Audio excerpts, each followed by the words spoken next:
गडाच्या खाली असलेली 14 गावं 16 गावं आहेत. त्या गावांच्या दृष्टीनं त्या शेतकऱ्यांच्या दृष्टीनं आज खऱ्या अर्थानं सुवर्ण अक्षरानं लिहावं असं खरं म्हणजे आजचा दिवस म्हटलं तरी वावगं ठरणार नाही. अशा या कार्यक्रमाच्या निमित्तानं व्यासपीठावर उपस्थित महाराष्ट्राचे नेते, आपल्या जिल्ह्याचे पालकमंत्री आणि राज्याचे जलसंपदा मंत्री, ज्यांच्या हस्ते आत्ताच आपण या कालव्याच्या अस्थिरीकरणाच्या कामाचा शुभारंभ या ठिकाणी केला, असे आदरणीय नामदार राधाकृष्णजी विखे साहेब, या कार्यक्रमासाठी आवर्जून उपस्थित असलेले श्रीगोंदा तालुक्याचे माजी आमदार, माजी मंत्री आदरणीय नामदार बबनरावजी पाचपुते साहेब, या शेजारच्या आपल्या जुन्नर मतदारसंघाचे आमदार, एक शिवप्रेमी आमदार म्हणून त्यांचा खऱ्या अर्थानं उल्लेख होतो असे किल्ले शिवनेरीचे शिलेदार सन्माननीय शरददादा सोनवणे, ज्यांच्या अथक प्रयत्नातून, ज्यांच्या पाठपुराव्यातून खऱ्या अर्थानं हे काम, त्या कामाला चालना मिळाली, त्या आपल्या तरुणांच्या गळ्यातील आहेत.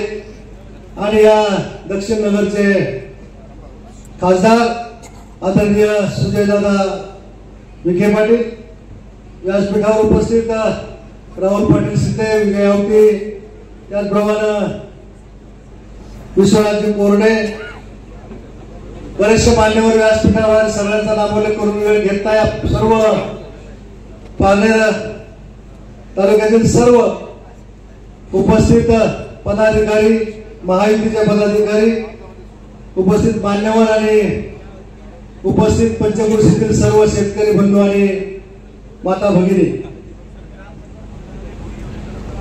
खरं म्हणजे या ठिकाणी येत असताना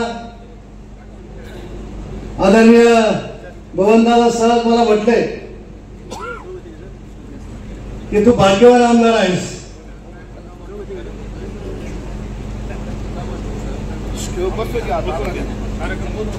मुद्दाम म्हणले असं ते म्हणताय. त्याचं कारणही त्यांनी सांगितलं की आम्ही इतक्या वर्ष राज्य सरकारमध्ये असताना या राज्य सरकारनं या कॅनलच्या लाईनिंगच्या कामाच्या संदर्भामध्ये गेले अनेक वर्ष प्रयत्न केला, परंतु या कॅनलच्या लाईनिंगला मंजुरी मिळू शकलो नाही. आणि या कालावधीमध्ये मात्र जवळपास 82 कोटी रुपयाच्या 83 कोटी रुपयाच्या कामाला या ठिकाणी मंजुरी मिळाली.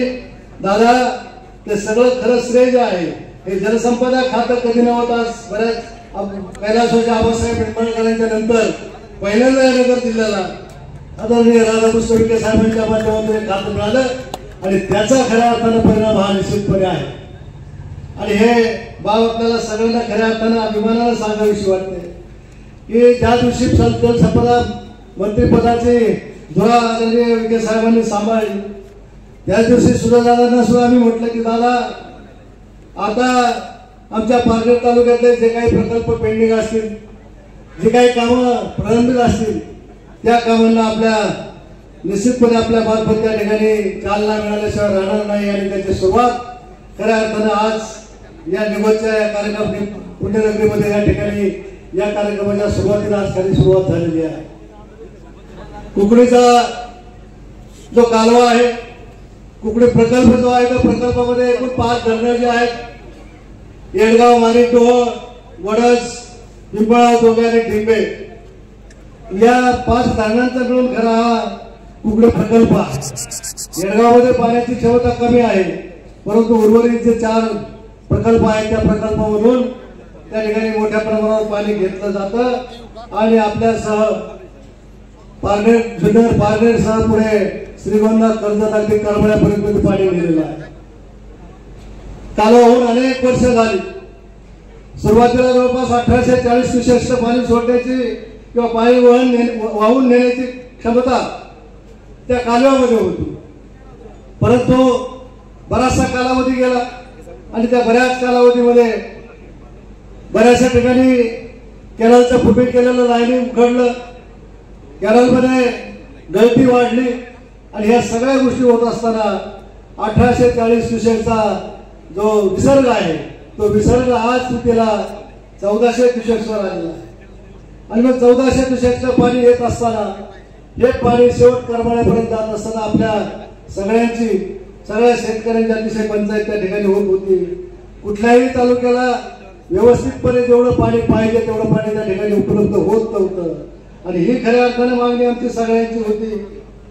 सुभेदारांच्या मार्फत आदरणीय नामदार साहेबांनी ह्या सगळ्या गोष्टी कानावर घातल्या आणि पहिल्याच दिवशी त्यांनी हा विषय हातामध्ये घेतला आणि त्यांच्या खात्याच्या मार्फत आज या पाटाच्या लाईनिंगला जवळपास 83 कोटी रुपयाची मान्यता या ठिकाणी दिली. याच्या आधी देखील एक निविदा 23 कोटी रुपयाची झालेली आहे.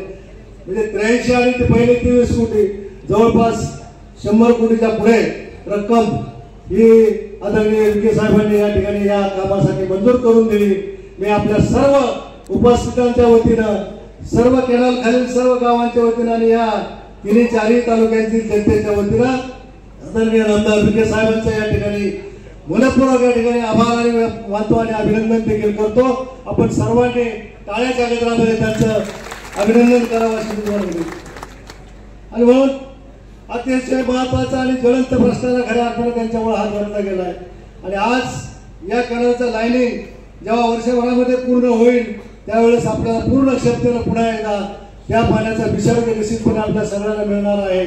आणि जास्तीचं पाणी आपल्याला उपलब्ध झाल्यानंतर आपल्या शेतीला उन्हाळ्यामध्ये येणारी आवर्तनाची अडचण असेल किंवा कमी प्रमाणामध्ये येणारं आवर्तन असेल, ह्या सगळ्या प्रश्नाला निश्चितपणे वाचा त्या ठिकाणी फुटणार आहे.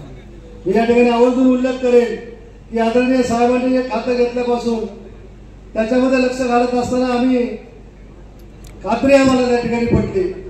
अनेक वेळा जवळपास 15-20 वर्षापूर्वी या तालुक्यामध्ये या मतदारसंघातल्या पठार भागातल्या गावांना देखील कृष्णा खोऱ्याचं पाणी उपलब्ध करून देण्याच्या संदर्भामध्ये अनेक चर्चा घडल्या, अनेक मेळावे झाले, शेतकरी परिषदा झाल्या, त्याच्यामध्ये जाहीर केलं गेलं.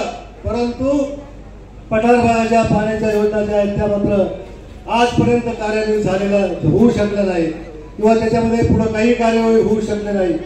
परंतु आम्ही सगळ्यांनी, विश्वनाथ कोरडे असतील, राहुल पाटील शिंदे असतील, विजूभाऊ आवटी असतील, आम्ही सगळ्या या मतदारसंघातल्या सगळ्या कार्यकर्त्यांनी जेव्हा नामदार साहेबांच्या ही गोष्ट लक्षात आणून दिली तेव्हा त्यांनी सांगितलं की आपण त्याच्यासाठी निश्चितपणे प्रयत्न करू. आणि त्या प्रयत्नाची सुद्धा सुरुवात झालेली आहे. आज प्राथमिक सर्वेक्षणासाठी 4 लिफ्ट योजना पठार भागाच्या आहेत, त्याच्यामध्ये पुणेवाडी आणि कानोर परिसरातल्या 17-18 गावांची योजना असेल, त्या पुणेवाडीची योजना असेल किंवा राळेगण सिद्धीची योजना असेल किंवा जातेगावची योजना असेल, अशा 4 योजना.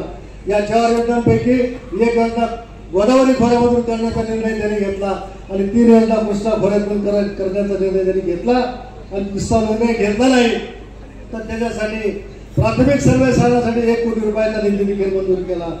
सर्वेक्षण झालं, त्याचा डीपीआर आज तयार झाला आणि डीपीआर तयार झाल्यानंतर आदरणीय नामदार साहेबांना जेव्हा आम्ही सांगितलं सर्वेक्षणाचं काम पूर्ण झालंय, डीपीआर तयार झालाय, त्याच क्षणी त्याने पुन्हा नियामक मंडळामध्ये त्या प्रस्तावाची मांडणी केली आणि नियामक मंडळामधून पुन्हा डिटेल सर्वेसाठी जो लागणारा निधी आहे त्या निधीसाठी तरतूद देखील त्याने करून घेतली आणि आता नजीकच्या काळामध्ये त्याचं डिटेल सर्वेक्षण देखील केलं जाणार. आणि एक खातं, महत्वाचं खातं जेव्हा आपल्या माणसाकडे येतं, जेव्हा आपली कळवळ असलेल्या माणसाकडे येतं तेव्हा त्याचं चित्र कसं, आपल्याला त्याचा फायदा कसा होतो त्याचं खऱ्या अर्थाने उदाहरण आज विखे साहेबांच्या निमित्तानं आपल्याला आज या ठिकाणी पाहावयास मिळतंय.